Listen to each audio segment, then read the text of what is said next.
Hej og velkommen til itkursus.dk.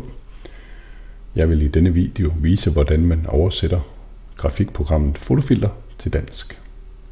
Jeg har en skriftlig vejledning liggende på hjemmesiden, men det volder en lille smule problemer stadigvæk at få programmet oversat, så derfor har jeg valgt at lave den her video.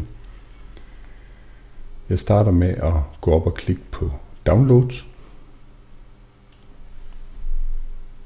Går ned og vælger Hent her for at hente den danske sprogfil. Bemærk, at der nu nede i bunden er kommet en dialogboks frem, hvor der står om vil du åbne eller gemme Translation DA. Jeg vil gemme den, fordi den skal nemlig gemmes inde i mappen Photofilter.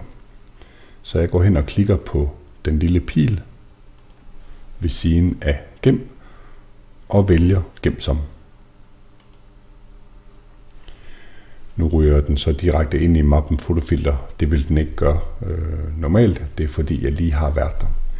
Så det man gør, det er under computer. Der trykker man på C-drevet.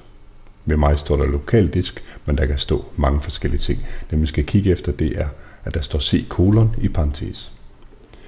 Den klikker jeg på, og herefter så kommer mappen programmer frem.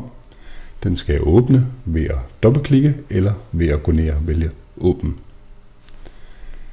Så kommer der en række programmer frem, og der vil det ikke være magen til hjemme ved jer som her, men det handler om, det er, at man går ned og finder mappen Photofilter. Den var der. Den åbner jeg ved at dobbeltklikke på den eller gå ned og vælge åbn. Nu er jeg så kommet ind i mappen Photofilter, og det kan jeg se ved, at der heroppe foroven står Photofilter. Jeg kan også se det ved, at der hernede står Translation EN, som er den engelske oversættelsesfil. Jeg mangler nu bare at trykke på Gem. Når jeg har gjort det, så vil programmet være dansk næste gang jeg åbner det. Nu trykker jeg Annullér, fordi jeg allerede har den liggende. Hvis jeg åbner programmet nu,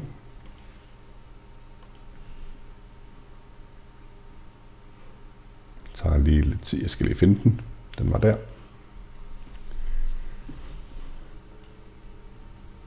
Sådan. Jamen så kan I se, at menuerne nu er på dansk. Sådan virker det. Tak for denne gang.